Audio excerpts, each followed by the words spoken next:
এবং তখন থেকেই বিভিন্নভাবে আপনি তো বাংলা সাবজেক্টে। হ্যাঁ আমি আচ্ছা, বাংলা বলুন। বিভাগে জয়েন করেছি। তখন থেকেই আমি যেটা লক্ষ্য করেছি বিভিন্ন বিরুদ্ধ পরিবেশের মানে সম্মুখীন হয়েছি, যেটা আপনার ওই জয়েন করার সময়ও সেই সময় প্রবলেম হচ্ছিল। যাই হোক সেটা হয়ে করেছি। তারপর ম্যাটারনিটি লিভের ক্ষেত্রে যখন আমি দিয়েছিলাম একটা অ্যাপ্লিকেশন, আমি জেনেছি যে আমার আগে দুজন ওনারা মানে 6 মাসের মাতৃত্বকালীন ছুটি পেয়েছিল এবং সেই অনুযায়ী আমিও ওটা করেছি। কেন আজকে কাঁদছি জানেন তো স্যার, এত আমার উপর মানসিক টর্চার হচ্ছে এখনও পর্যন্ত, যেটা আমি সহ্য করতে পারছি না। প্রিন্সিপাল স্যার আরও বিভিন্নভাবে এই যে নির্মলবাবু সাসপেন্ডেড হলেন, তো তারপর অনন্যা ম্যাডামকেও, আমাদের বিভাগীয় স্থায়ী শিক্ষিকা রয়েছেন, ওনাকেও হচ্ছে জানি না ওনার স্বামীর কতটা অসুস্থতা, একদম ডিপার্টমেন্ট থেকে ওনাকে ছুটি দিয়ে দেওয়া হয়েছে এবং পুরো ডিপার্টমেন্টের যত চাপ মানে এইচওডি হিসেবে আমার উপর সমস্ত চাপটাই চলে এসছে এবং সেই চাপটা আমি সহ্য করতে পারছি না। এতটাই ইউজি এবং পিজি দুটো ডিপার্টমেন্ট চালানো, এত প্রেশার অনুভব করছি, কি বলবো। মানে এই যে লড়াই করব বাইরে, ছোটাছুটি বিভিন্ন জায়গায়, যে থানায় যাব বা কোথায় উকিলের সাথে কথা বলবো, এত ন্যাকের জন্য, তার উপর আবার ন্যাক, এত প্রেশার আসছে কলেজে, এতটা আমি মানসিকভাবে বিপর্যস্ত হয়ে পড়ছি। মাথাটায় আমার ভার, এই যে মানে লড়াই করার যে একটা এনার্জি, সেটাই আমি আর করতে পারছি না। আপনার সঙ্গে কি ঘটেছিল? যেটা আমি প্রথম থেকে বলছি, মানে কান্নাটা চলে এলো। না, বুঝতে পেরেছি। মানে আপনি সত্যি কথা কি, মানে কান্নাটা তো এমনি আসে না, ভিতরে যখন ভেঙে পড়ে মানুষ তখনই কান্না আসে। তো যাই হোক, তো প্রথমে যেটা আমি করলাম, ওই মাতৃত্বকালীন ছুটিটা 6 মাসের দুজন নন টিচিং স্টাফ ওনারা পেয়েছিলেন এবং সেই অনুযায়ী আমিও 6 মাসের অ্যাপ্লিকেশনের জন্যই অ্যাপ্লিকেশান লিখেই নিয়ে গেছিলাম। কিন্তু আমাকে বিভিন্নভাবে বুঝিয়ে সেই সময়কার যে টিআইসি স্যার ছিলেন, উনি আমাকে 4.5 মাসে ছুটিয়ে দেন। তারপরে যেটা দেখলাম, আমরা 4 জন একসাথে জয়েন করেছিলাম, দেখা গেল আমার ফিক্সেশনের ক্ষেত্রে আমারই দেরি হলো, সেটাও আবার অনেক ছোটাছুটি করে সেই কাজটা ঠিক হয়েছিল। তারপর দেখলাম যেটা এরিয়ারের বিল, মানে ওই স্যালারি এরিয়ারের আর কি, আমার সাথে যারা জয়েন করেছিলেন সবাই মোটামুটি তাদেরটাই হয়ে গেল।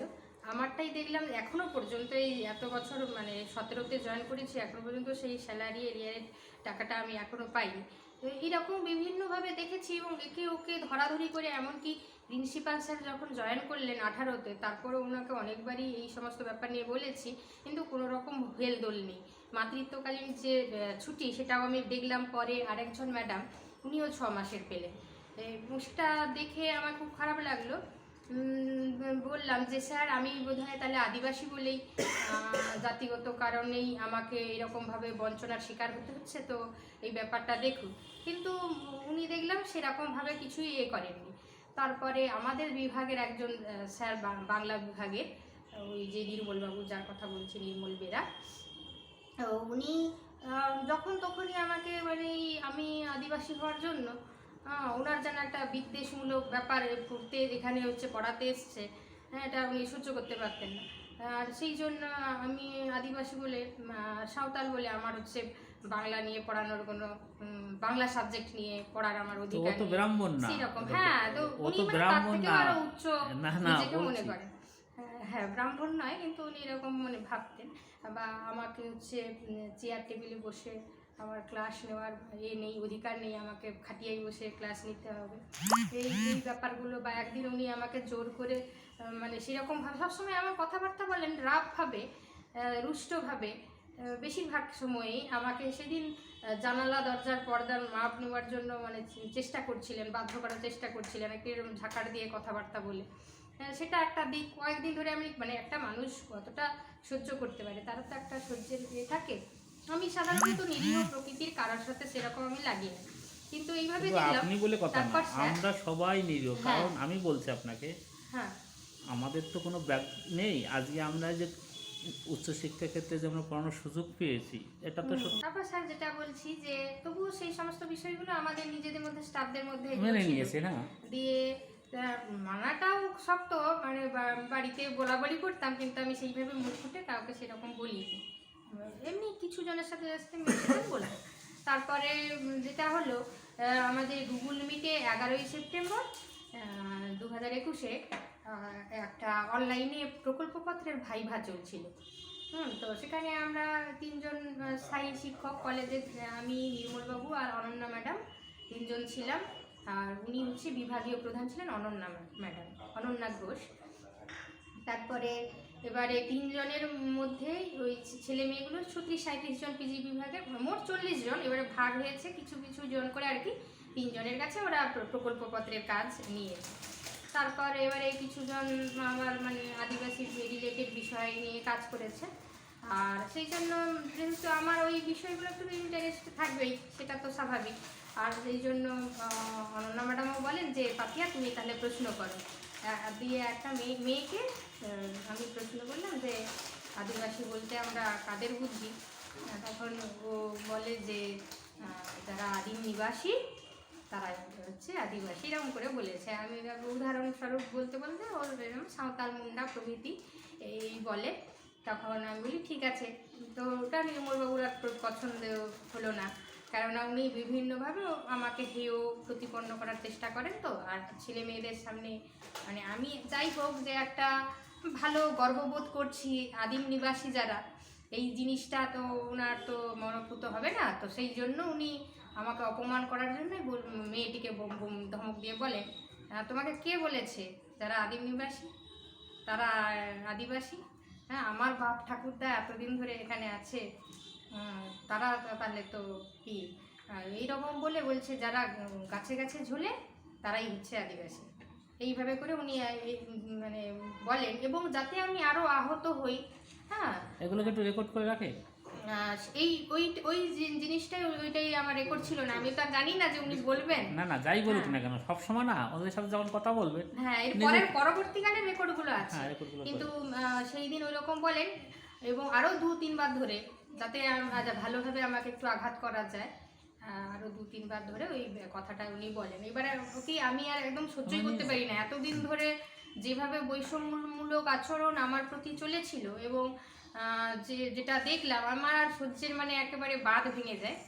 প্রিন্সিপাল স্যারও কিছু আগে ওই 2019-এর দিকে আমাকে অপমান করে। মানে হয়তো আমার বক্তব্য দেওয়াটা ওনাদের কাছে একটা মানে বলা যায়, মানে ওনারা তো মানে সহ্যই করতে পারেন না। হ্যাঁ, আক্রোশের জায়গায় যে আদিবাসী হয়ে বক্তব্য দেবে এটাও সহ্য করতে পারে না। তো সেই জন্য উনি সেই সময় ছুটে গিয়ে বলেছিলেন যে উনি অধ্যাপিকা নন, ওনাকে আমরা ছাত্রী হিসেবে দেখব, পাপিয়া ম্যাডামকে আমরা অধ্যাপিকা হিসেবে দেখব না, এইভাবে করে অনেক কথাবার্তা বলেছিলেন।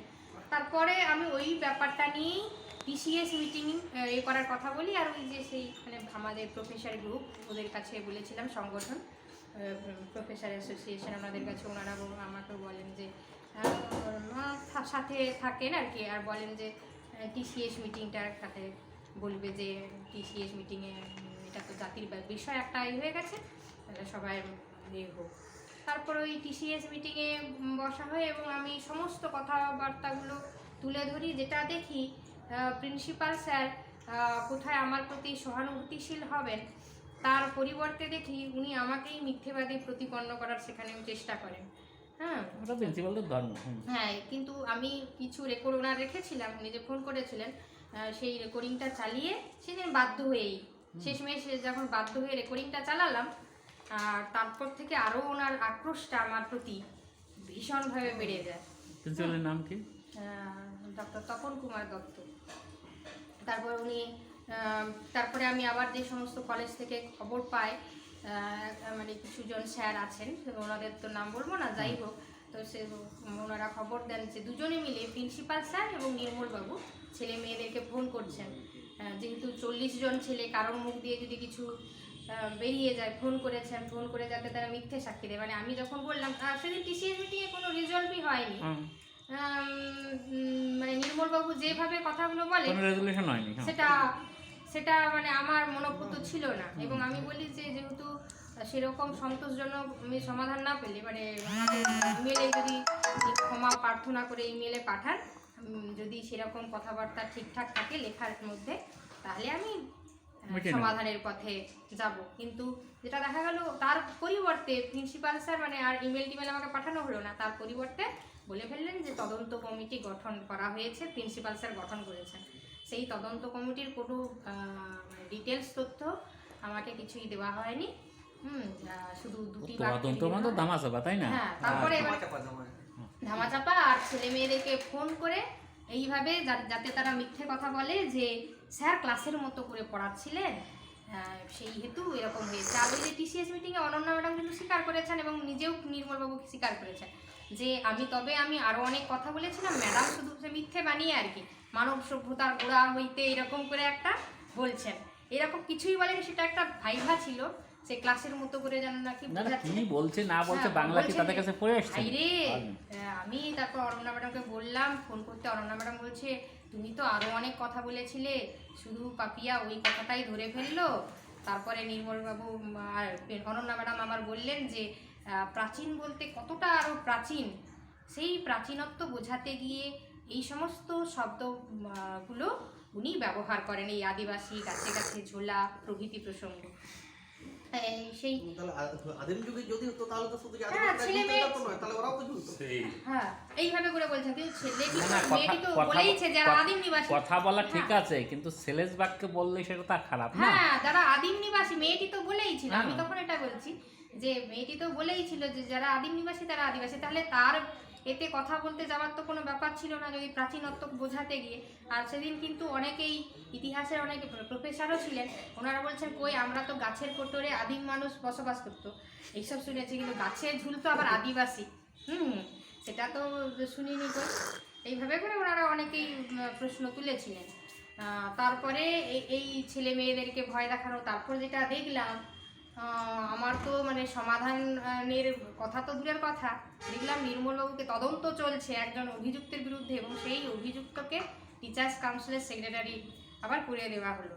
যেখানে টিসিএস মিটিংয়ে আমার কি সমাধান হবে সে তারই সেক্রেটারি উনি। মানে আমার যদি পরবর্তীকালে কোনো রকম অসুবিধায় আমি পড়ি তাতে না এই করে দাঁড়াতে পারি মাথা তুলে, এরকম করা হয়। আর তারপরে যেটা দেখা গেল আমি এইভাবে একটার পর একটা কথাবার্তাগুলো শুনে আমি এতটাই আরও ডিপ্রেশনে পড়ে যাই, এবং তার জন্য আমি 7 দিন মেডিকেল লিভ নিয়েছিলাম অ্যাপ্লিকেশন দিয়ে। শারীরিক মানসিকভাবে বিপর্যস্ত, তার দরুন আমি ক্লাস নিতে পারছি না। মানসিক কথাটা বলবেন না। যাই হোক, তো এটা বিপর্যস্ততা বলেছি, সে তো সাময়িকভাবে হতেই না পারে। না, মানসিক আমি বলছি এরপরে মানসিক কথাটা এই কারণে বলবেন না, মানসিক কথাটা বললে আপনাকে পরে প্রমাণ করবে যে আপনি মানসিক রোগী। আচ্ছা, সেটা চেষ্টা করেছিলেন। না না, এটা করবে ওরা, এটা ওদের টেকনিক। এটাই তারপরে এই যে বলেছিলাম, তারপরে যেটা দেখলাম আমি জয়েন করতে যখন আমি সমস্ত ইমেলে, আমার তো অনলাইনে এতদিন চলছিল, ইমেল মারফত আমি 8 তারিখে 1 থেকে 7 অক্টোবর ছুটি নিয়েছিলাম, এবং 8 তারিখে ইমেল মারফত সমস্ত মেডিকেল সার্টিফিকেট সহ সব কিছু পাঠাই। তারপর ক্লাসও নিই যথারীতি। তারপর উনি বলেন না, সশরীরে না আসলে হবে না। তাহলে কবে যাব স্যার? না সরস্বতী পুজোর পর, মানে না না, আপনি যখন ছুটি নিয়েছেন তখন কি সরাসরি নিয়েছেন? না না, তাহলে যদি আমি ছুটিতে সরাসরি না নিই, সশরীরে, আচ্ছা সশরীরে, তাহলে ঠিক আছে। তারপর আমি কয়েকদিন এই করার পর তাহলে কি আমার 8 তারিখে জয়েনিংটা হয়নি, রিজয়েনিংটা? আপনি তো এমনি অ্যাপ্লিকেশন করে দিয়েছিলেন তো? হ্যাঁ। তারপরে আবার 18 তারিখে উনি আমাকে ডেকে পাঠায়। তো 18 তারিখ যাই, কতবার ফোন করলাম আর উনি ফোনও তোলেননি। তারপরে কলেজে অনেকক্ষণ বস করিয়ে রেখে 11টায় ডেকেছেন, সেই 2:30-3টের দিকে শেষমেশ আসেন। তারপর আসার পর তারপরে ওই রুমে আমাকে বিভিন্নভাবে হুমকি দেওয়ারই প্রচেষ্টা, তো সেই জন্য আমাকে সুইচ মোবাইলে সব কিছু অফ করতে বলেন যাতে না কোনো কিছু রেকর্ডিং হয়ে যায়। হ্যাঁ, তারপরে মানে আমার বাবাও ছিলেন, আমার হাজব্যান্ডও ছিলেন, আমরা গিয়েছিলাম, সবার মোবাইল বাইরে বের করতে বলেন। তারপরে বিভিন্নভাবে হুমকি দেওয়া, মানে প্রিন্সিপাল মানে চেয়ার, এখানে থাকতে গেলে করতে হবে, আমি চাইলে অনেক কিছুই করতে পারি, এবং আপনার 17 তারিখ অবধি, মানে ওই যে পুজোর ছুটি পড়ে গিয়েছিল, হ্যাঁ, পুরো 17 তারিখ অবধি আপনাকে মেডিকেল নিতে হবে। এটা জিবির ম্যাটার হয়ে গেছে, এটা আর আমার নিজের মধ্যে নেই। 15 দিন হয়ে গেলে, আমি তো 7 দিনে নিয়েছিলাম। জিবির বিরুদ্ধে তো কোর্ট করা যায়। উনি মিথ্যে কথা, না না, আমার কথা ঠিক আছে, না না বলবে, আপনি একটা কথা খালি বলবেন আমি কোর্ট করব। হ্যাঁ, তারপরে এবারে না করেন কি এবারে কি করেছেন জানেন তো, তারপরে এই সমস্ত ভয় দেখা আর বলেন যে আমি তখন বলি স্যার অনৈতিকভাবে তো আর ডাক্তারবাবুর কাছে আমি গিয়ে পুরোটা মেডিকেল নিতে পারি না, আমি তো 7 তারিখ অবধি নিয়েছি, তাহলে আমি- আমার ইএল করুন হুম। বাদ বাকিটা। তখন বলেন আপনি অ্যাপ্লিকেশন দিয়ে যান, তারপর তখন ভেবে টেবে দেখা হবে কি করা যায়। দিয়ে আমি অ্যাপ্লিকেশন করি, অ্যাপ্লিকেশন জমা দিয়ে তারপর চলে আসি। হ্যাঁ, এবং এই যে মানসিকভাবে ইয়ে করার পর তারপর আমি 19 অক্টোবর ওনার বিরুদ্ধে এফআইআর, ওনার এবং নির্মলবাবু দুজনের বিরুদ্ধে, কেননা আমি বুঝতে পারি যে ওখানে থাকা আমার পক্ষে সম্ভবপর নয়। আগে ভবিষ্যতে। দুজন এসসি টিচারকে উনি ওখান থেকে তাড়িয়েছেন। তো তাই হ্যাঁ, ওনারা স্কুল থেকে এসেছিলেন, কলেজে জয়েন করেছিলেন, কিন্তু 1 বছর কি 2 বছরের ভেতরেই তারপর সব চলে দুজনেই। ওটা তো ট্যাপ। হ্যাঁ, তো যাই হোক, তো এইরকম বিষয় দিয়ে আমি তো বুঝতে পারি এবং সেই অনুযায়ী আমি দুজনের নামেই এফআইআর করি। তারপর থেকে এবারে প্রিন্সিপাল স্যার এত আরও ক্ষিপ্ত হয়ে গেলেন, আমাকে চিঠিতে করেই পাঠিয়ে দেন যে আপনি একটা দিয়েছেন, হ্যাঁ আপনার রিজয়েনিংয়ের বিষয়টা এখন পরে ভেবে দেখা হবে, আপনি আগে মেন্টাল ফিট সার্টিফিকেট জমা করুন, হ্যাঁ না হলে মানে জমা করুন আগে, তারপর তখন দেখা যাবে। আর তখন আমি বিভিন্নভাবে খোঁজ খবর নিই, তাহলে কি ক্লাসগুলো যে নিচ্ছি বা এগুলো কি হবে, কাজকর্ম করবো কিনা। না, আপনি করতে পারেন, কিন্তু আগে মেন্টাল ফিট সার্টিফিকেট সাইকিয়াট্রিস্ট দেখিয়ে। কেমন আমি কি সাইকিয়াট্রিস্ট নিয়ে গেছিলাম সাইকিয়াট্রিস্ট দেখাবো? যে আমাকে এরকমই বলেন যে দেখিয়ে তারপর নিয়ে আসুন, তারপর দেখা যাবে। তারপর আমি একটা চাপের মধ্যে থাকি, অনেকদিন ধরে হয়। তারপর আমাদের সংগঠনের লোকজনও ওনাদেরকে চাপ দিয়েছে। চাপ দেন। চাপ দেওয়ার পরে যেটা হয়, এসডিও স্যার প্রিন্সিপাল স্যারকে বিভিন্নভাবে চাপ দেন যে ওনাকে তাড়াতাড়ি জয়েন করান। আপনি কে, আপনি কি মানে ডাক্তার বাবু? উনি ওনাকে ডাক্তারবাবু যখন ফিট সার্টিফিকেট দিয়েছেন, তাড়াতাড়ি ওনাকে জয়েন করান, না হলে আপনার বিরুদ্ধে কিছু স্টেপ নেওয়া হবে। তো সেই এতে তারপর এই 7ই ডিসেম্বর আমাকে তড়িঘড়ি করে ফোন করে, উনি তো আমাকে ফোন করেন না, কথাও বলেন না, এবং সেটা উনি পরেও করেন কেন নাকি ওই রেকর্ডিং করে নিই বলে আমি বলে আমার রেকর্ডিং করার কাজ করলে রেকর্ডিং করবে না। রেকর্ডিং, ওই জন্য ওই কারণে আমার সাথে ফোনে কথা বলেন না, এবং ওনার রুমে ঢুকাও আমার বারণ। এটা বলেছেন? হ্যাঁ, ওনা আমাকে ঢুকতে দেন না, তো যা কিছু বড়বাবুকে আমার ঢুকবেনই না, ও যা কাছেই যাবেন না, ওর কাছে না গেলে কি হবে? হ্যাঁ, বড়বাবুকে কাছে বলতে বলেছেন যা কিছু। ও এখন ও যা করবেন না, ও সব বাই পোস্টে সিটি পাঠিয়ে দেবেন, আর সিটিগুলো রেখে দেবেন কপি, চুপ করে থাকবে। হ্যাঁ, হ্যাঁ, ওর 12টা বাজিয়ে দেবো প্রিন্সিপাল, আমি বলে দিচ্ছি। হ্যাঁ। তারপরে স্যার কি করেন, যখন এরকম স্যার বললেন, মানে এসডিও স্যার চাপে আমাকে বলছেন যে চলে আসুন, সেদিন ছুটি বুধবার দিন, চলে আসুন আপনি কালকে এসেই জয়েন করুন, রিজয়েনিংয়ের আপনার এইগুলো নিয়ে আসবেন, অ্যাপ্লিকেশানের ব্যাক ডেটে। তারপরে কি করলেন, আমি যখন বললাম স্যার আমাকে চিঠি পাঠান রিজয়েনিংয়ের জন্য, হ্যাঁ, ভালো করে। তো তখন আর চিঠি পাঠাননি। সেই যে আমি অ্যাপ্লিকেশান দিয়ে এসেছিলাম তার উপরেই অ্যালাউ টু জয়েন লিখে ব্যাকডেট দিয়ে সেইটাই ছবি তুলে আমাকে ইমেলে পাঠিয়ে। সবার ক্ষেত্রে কি একই করছে উনি? না না, ওনার সাথে যাদের মানে না, না, ভালো সেটা- আছে, ওনাদেরকে ছুটি যত ইচ্ছে নিতে না পারে। না, মানে করোনার কালে যদি কেউ না যায়, হুম। ও কিছু করতেই পারবে না, প্রিন্সিপাল 12টা বাজবে। হ্যাঁ, উনি ইচ্ছে করে যাতে আমাকে জব্দ করা যায়, আমাকে একটা কোনো চাপের জব্দ মধ্যে করা যায় না, যায়। কিছু করা যায় না। শোনেন, আপনি তো অনেকটা ফাইট করে একটা জায়গায় চলে আসছেন, তো হ্যাঁ, প্রশাসন আপনার কাছে থাকবে। তবে আমি বলবো রাজনীতি নেতাদের কাছে যাবেন না। রাজনীতি নেতাদের কাছে যখনই যাবেন তখনই কিন্তু আপনার কিন্তু মানে ওরাই কিন্তু ক্রেডিটটা নিয়ে নেবে। ওই আপনার প্রিন্সিপালকে শুধু উকিলের কথা বলবে। আর একটা কথা